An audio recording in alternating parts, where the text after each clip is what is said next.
identify problems and solve those problems. And usually these are interaction solutions, and interactions can be subjective in nature.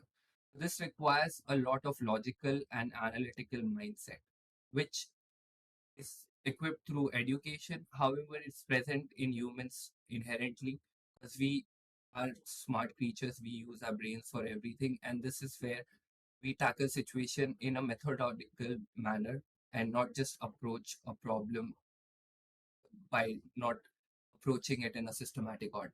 So most of us have the skill developed to some extent. No matter what prior experience we have, at some point in our lives, we have applied some methodical approach to solving it, looking at things, and then solving that problem from different perspectives and determining what the outcomes were. By proving the skill, you have proven to the interviewer you possess a strategic mindset. You're analytical in your approach, where you let the numbers decide your path moving forward, and you also apply certain metrics to uh, understand whether the solutions are working or not.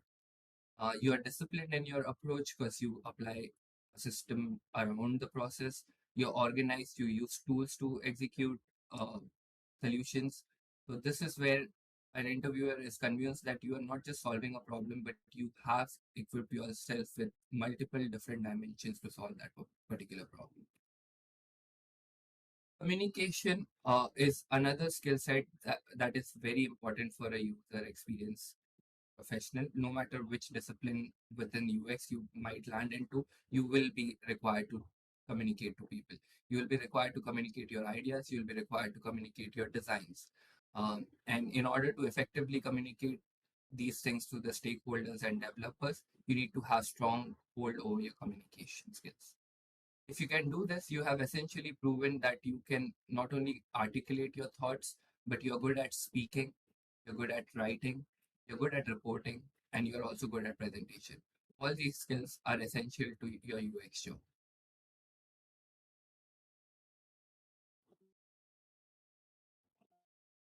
Comprehension is the less loved sibling to communication. However, personally, I believe that for a UX professional, comprehension is of equal importance, if not more, than communication.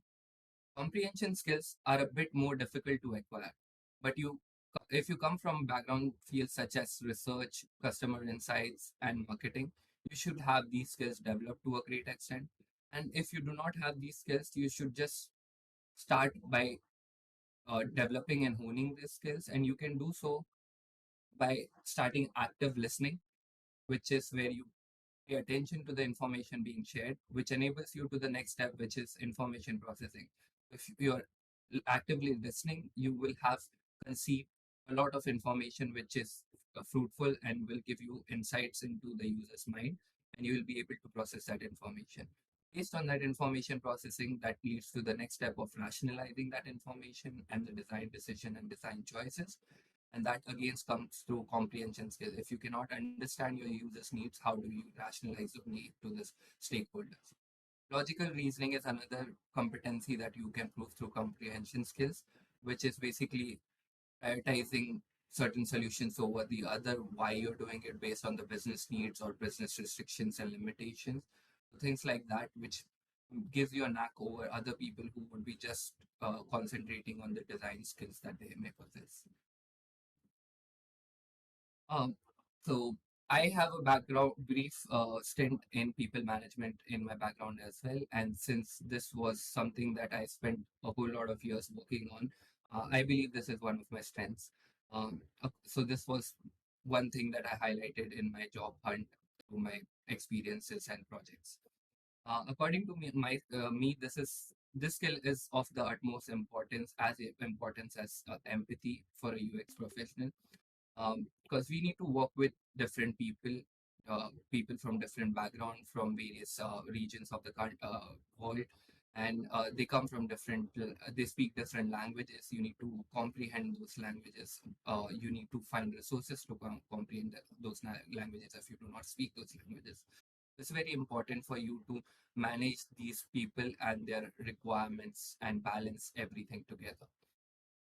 This skill is present in most people coming from fields like HR, coaching, or education. However, all of us in in general have some level of people management skill, working in a collaborative environment, and that brings out some teamwork in us. So these are the competencies that you can prove by proving that you possess the skill of people management, which is collaboration, teamwork. You're able to network with people. You're able to build connections. Project management is another skill which was a strength for me. It's something that a UX professional can use as an added advantage to their existing skill set. We usually have a project manager on projects that UX people would be working on, or any particular assignment that the person is working on as well. However, UX professional is the only other person who is looking at the whole project from a holistic picture, and that gives us an edge over other people in the room. So, if you're able to convince the interviewer of your project management skills, you have proven to them that you have time management skills, you're good at resource management. If you are assigned with budgeting, you can handle those budgeting tasks as well.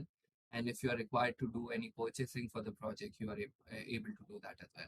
There are several other competencies that come through the skill of project management that can be proven.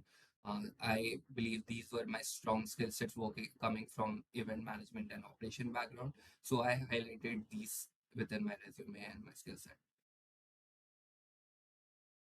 Adaptability is a skill which is essential in any agile work environment. It is something that requires flexibility and the ability to learn new skills really quickly. People from fields like customer service, sales, or hospitality usually tend to develop the skills early on. However, if you do not have the skills, you can begin by making certain changes in your life and applying an agile methodology to doing smaller tasks in your life and having that approach, and that gives you an insight into what you would be expected to do in the real world environment. And in doing so, you have proven to the interviewer or the hiring manager that you can work in an agile environment. You're able to take feedback, improve on your design, and keep going through that loop over and over again. You're flexible. If the need arises, you can change, pivot, you can adapt to the changes that are coming through the project pipeline. You're open to learning. You are not restricting yourself to the things that you already know, but you are open to exploring new options, new ventures. And also, you need to be really quick in agile environments because you do not have a lot of time between the sprints. So you need to prove to the interviewer that you are a quick learner as well. Leadership is another skill which can give you an edge over people in the job market. It's not an essential skill for a UX professional. However, having this would give you an edge not just over other people in the job market. However, it will give you an edge over anyone in the career as well. Because this opens you to the next step of the UX profession, which is the UX leaders or leadership roles. And in order to do this, you need to make yourself equipped enough to handle those responsibilities. Therefore, you are required to demonstrate certain qualities and communicate them effectively. By doing so, you can convince the interviewer that you are not just good at your job, but you can also rally others if the need arises. This skill is present in people from fields such as business management or administration, and it proves to the interviewer that you are competent enough to make decisions, and you can also align with other people's and go the collective bargaining route in terms of if there is a lot of pushback on design, so you're able to push the decision making through. You have a lot of emotional intelligence because you understand the people around you and where they're coming from, and you're able to balance their emotions well. You're a proactive person. If someone is not taking the things and moving things forward, you're the one who will the uh, pick the beacon up and move forward with it.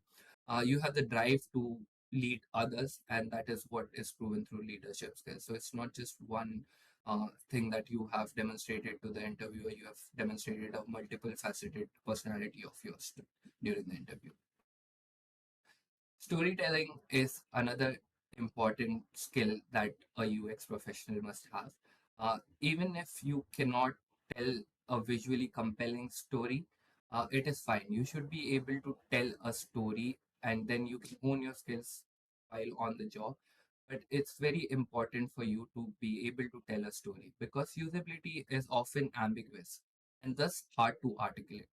So, when a story is used for articulation, it ensures engagement. The skill is present in people from fields such as films, television, or marketing. However, it is also present in people who like to tell stories, paint, sing, or dance.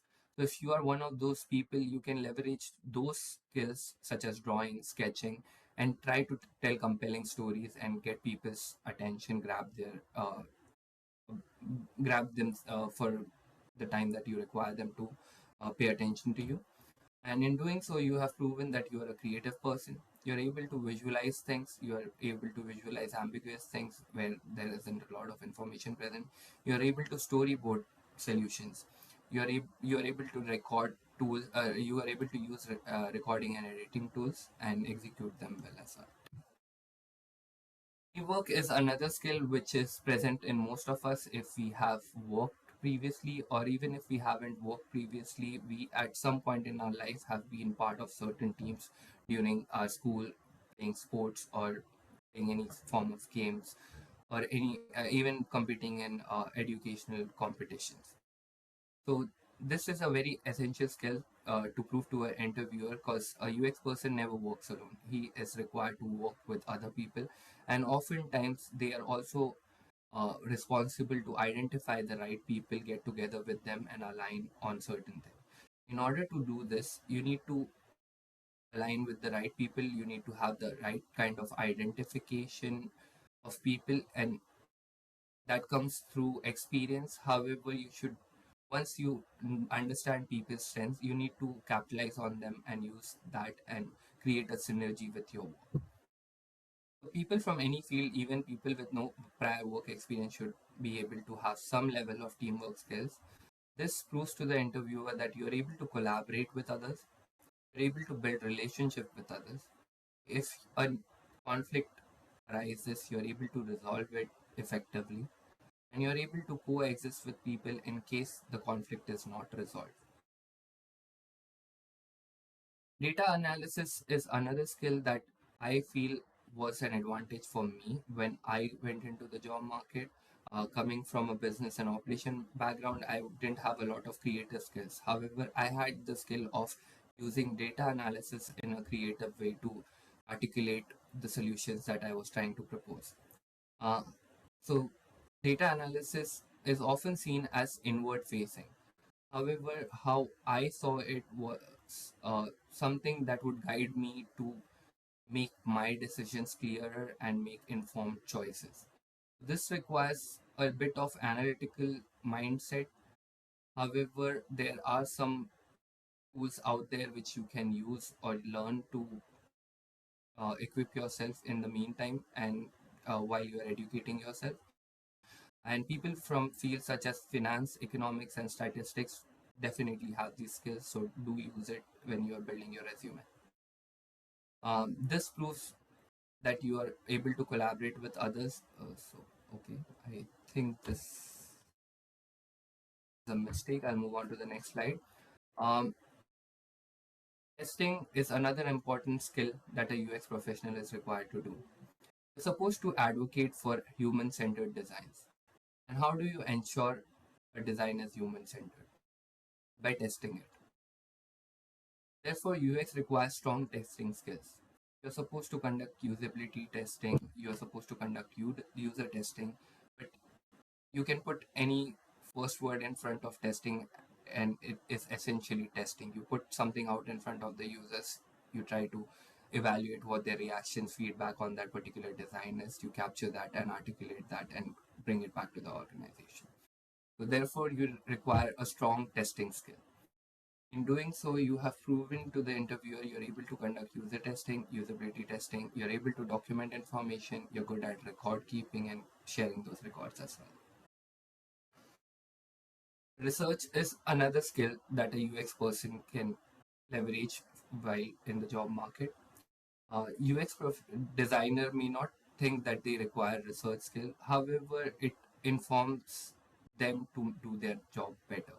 So if you ask me, every professional needs to have some level of research skill. This helps us leverage data to get buy-in when on designs where there is a lot of pushback happening, because you have something that you can back with evidence. A lot of people from research, science, and education background do have these skills and use it every day to prove their competence in understanding, analyzing, need identification, and attention to details. Coming to the last skill that I would be talking through today, empathy was another skill that I felt was my strength. Every UX professional needs to have empathy, because you are the only person in the room representing the end user in a room full of departments that just wants to make their job easier. This is when you will need to use empathy to articulate your rationales and ensure designing better solutions. Empathy allows you to see world through other people's eyes, understand their needs, and create designs that truly resonate with them. So if you're able to have hone this skill and use it to your advantage, you have proven to the interviewer that you're emotionally intelligent. You have a bit of a knack for psychology and you understand human psychology, you understand human behavior, and you're able to assess the needs of them.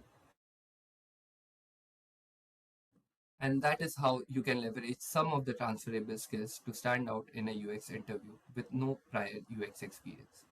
And that was my presentation. My name is Zaheer, and I leave the next section of the webinar for open for questions. Uh, you can ask me any questions about my background as well, because I have not created any slides for that. So if you have any questions about my journey to my UX role, the floor is open to that as well. Yes, thank you very much, Zaheer. This is also a good time for you to send your questions or comments in the text chat. You're also free to unmute your mics as well. So if you have a question or something like showing appreciation, feel free to let us know.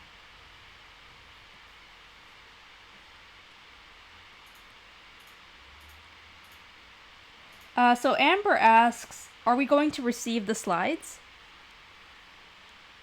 Yeah, sure, Melanie. I can send them over to you, and then you can see how you can share it. Yeah, absolutely. Seems like everyone's appreciating it. Weon says that this was very informative. Hypatia says thank you. Ashley B sends you a Pikachu. She's clapping. So yeah, everyone seemed to really enjoy your presentation. It was very insightful.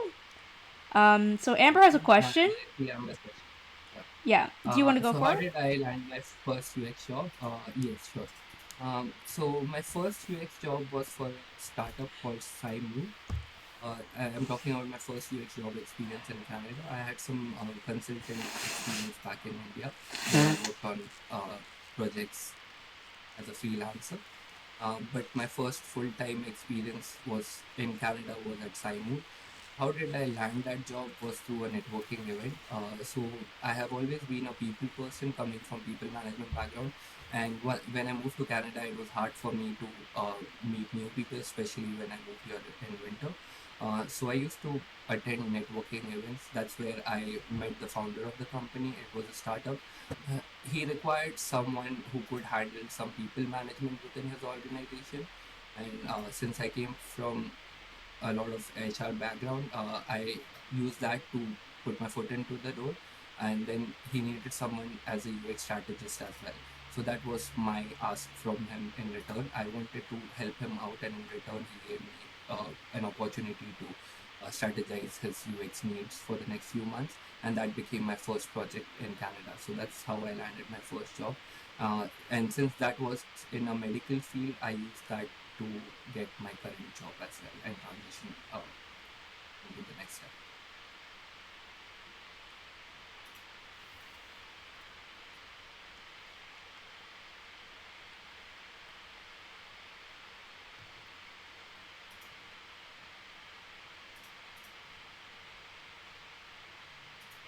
Okay, so we have some more questions coming in. Where would you recommend to look for freelance UX work? If you're really starting fresh, I would suggest helping out your friends and family, uh, and using the solutions and artifacts that you create for them to land your first paid gig. So you need to establish yourself first, and you need to have some credibility behind you for that. And you can do this easily by helping anyone around you. So I'll give you an example of that. My mother, back in India, was trying to start a fitness cafe, and I needed some experience around it. It was supposed to be an offline business, however, because there was an opportunity for it, I turned it into an app as well, and used that in the process of me trying to gain experience.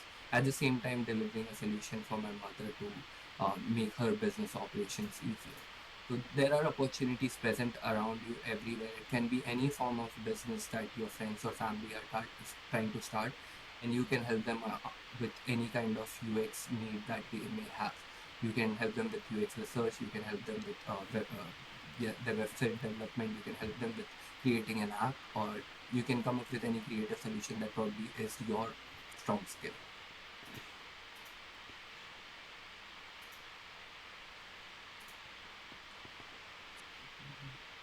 Um, James, did I answer that your question before I move on to the next question?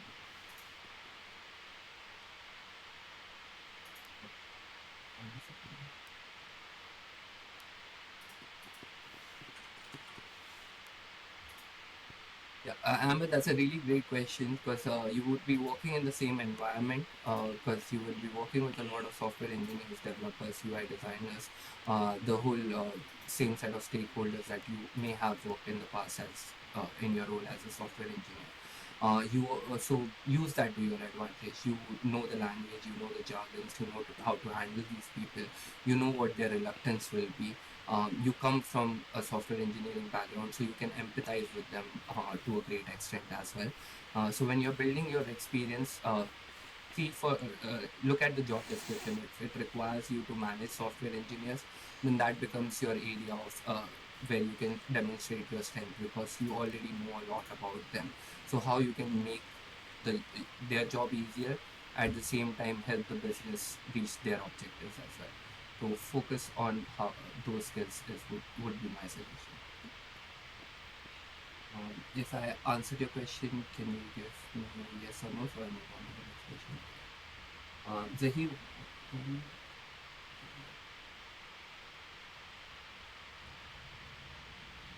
So for me, it's right now limited because I'm restricted to a project where it's just usability studies that I have to conduct. However, yeah, I have used all the methods that you have mentioned in the past: surveys, questionnaires, usability studies, user feedback reviews.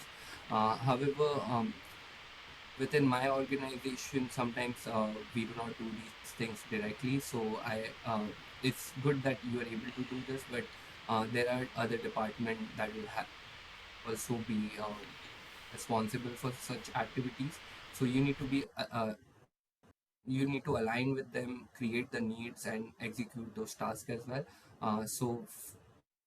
It can be a mix of all those methodologies or some of those methodologies, depending of on the nature of the study, the scope of the study. You use this whatever tools that you have to use. Yeah, so like any UX problem is pretty subjective. So depending on what the problem is, we rely on certain information gathering methods.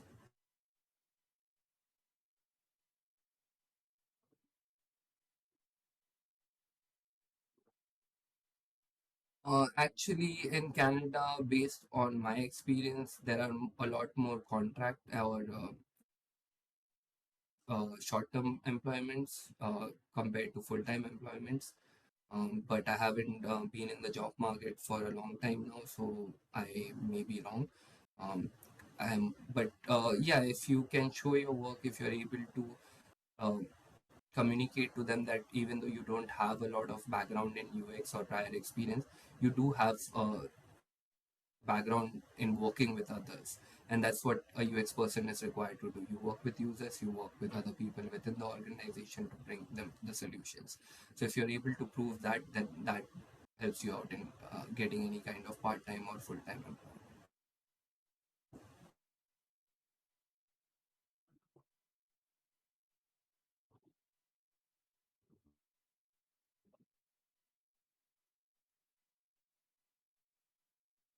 Um, so depending on which discipline of UX you are trying to focus in, I would say first determine that. If you're trying to become a UI designer, I would advise you to build your portfolio around a lot of designing.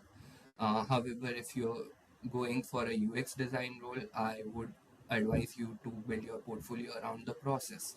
So, how did you move from the first iteration to the final design choice? How did you eliminate the wrong decisions? What the journey looked like? You need to capture that, document that, and present it in your portfolio. So, if you're doing a UX writing, if you're trying to get a UX writing job, then your portfolio needs to revolve around a lot of documentation, technical writing projects, and stuff like that. So, narrow it down. First, determine which discipline of UX you want to land into, then highlight the skills that you have used and what you can do good, and build your portfolio around that particular aspect only. Don't make it generic, is what I would say.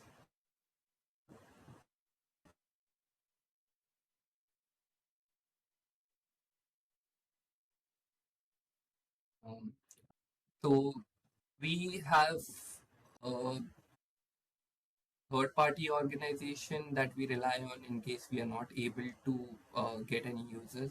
But given the nature of our business, we try to get our users ourselves, and we get those through our sales team. Because our users are it's a niche market that we operate under. So we wouldn't find our users on general CI database list, and um, won't be able to get their time as well. So for us, it is a little different. However, there are a lot of organizations that offer these services for a paid fee. You can also assign some freelancers who do this as a gig job as well. So if you do not have resources within your organization to find people, these are the solutions that I can suggest. However, I would also suggest working on something that builds a pipeline for users. So you become the person that is bringing in feedback to the organization. So even if you're not doing any usability studies, you have a list of people that maybe sales team can reach out for when they need to get capture some information around a problem that they are facing. So you don't just make your job easy, but you've also created a list of people that anyone in the organization can reach out to and gather information. Um, Hopefully, I answered your question.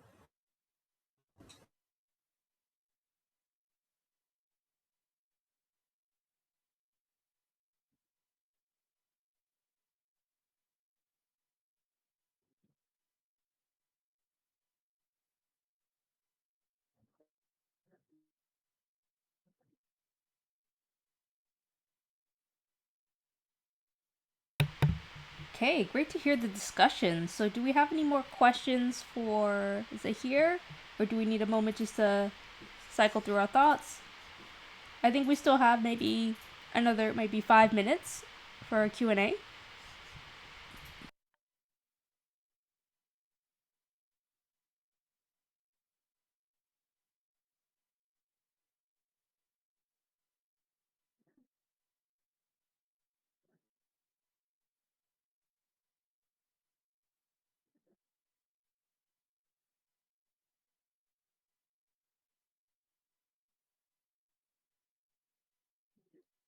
I think that's a question for you. Yeah, so for the slide deck, let me see. Where did you share your slides here? I haven't shared them yet, so I need to mail them to you. Yeah, sure. So as soon as I get that email, I can always post it either in the Designers Talk channel, or if you guys have subscribed to our newsletter, we could also send it out to our newsletter followers as well. If you're kind of curious to know how to sign up for a newsletter, we're on Luma. Ali, if you could help with getting the Luma link, she'll post it in the chat, and then you could follow us there. If you subscribe to our newsletter, we'll give you updates on everything, like recaps for webinars, also let you know when these webinars are recorded and posted to our YouTube channel. So any kind of assets and stuff like that that you want to pick up from any of our webinars, you could definitely get it from our newsletter.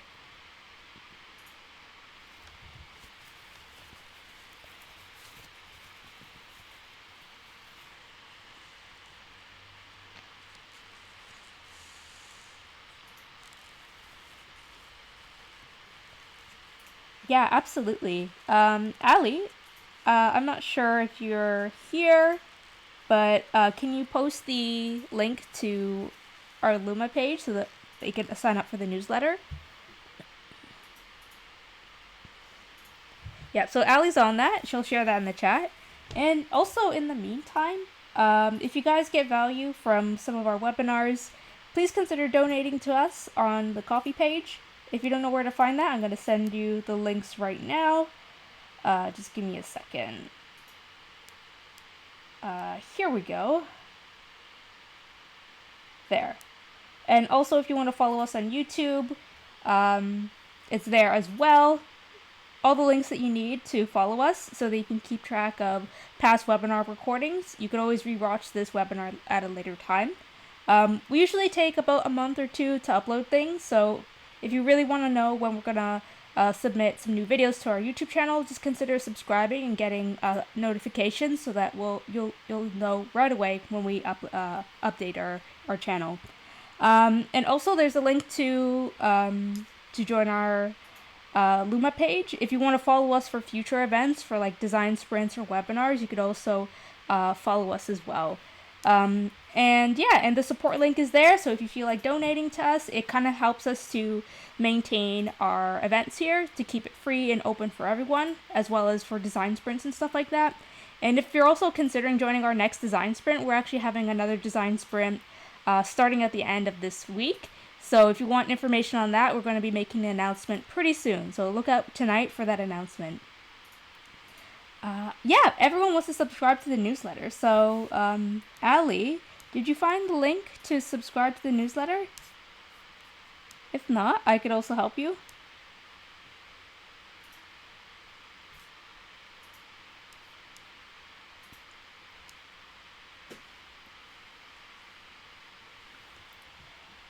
Oh, it's in the chat. Okay, cool. If you can scroll up, just look for the links there, and you can actually sign up for a newsletter.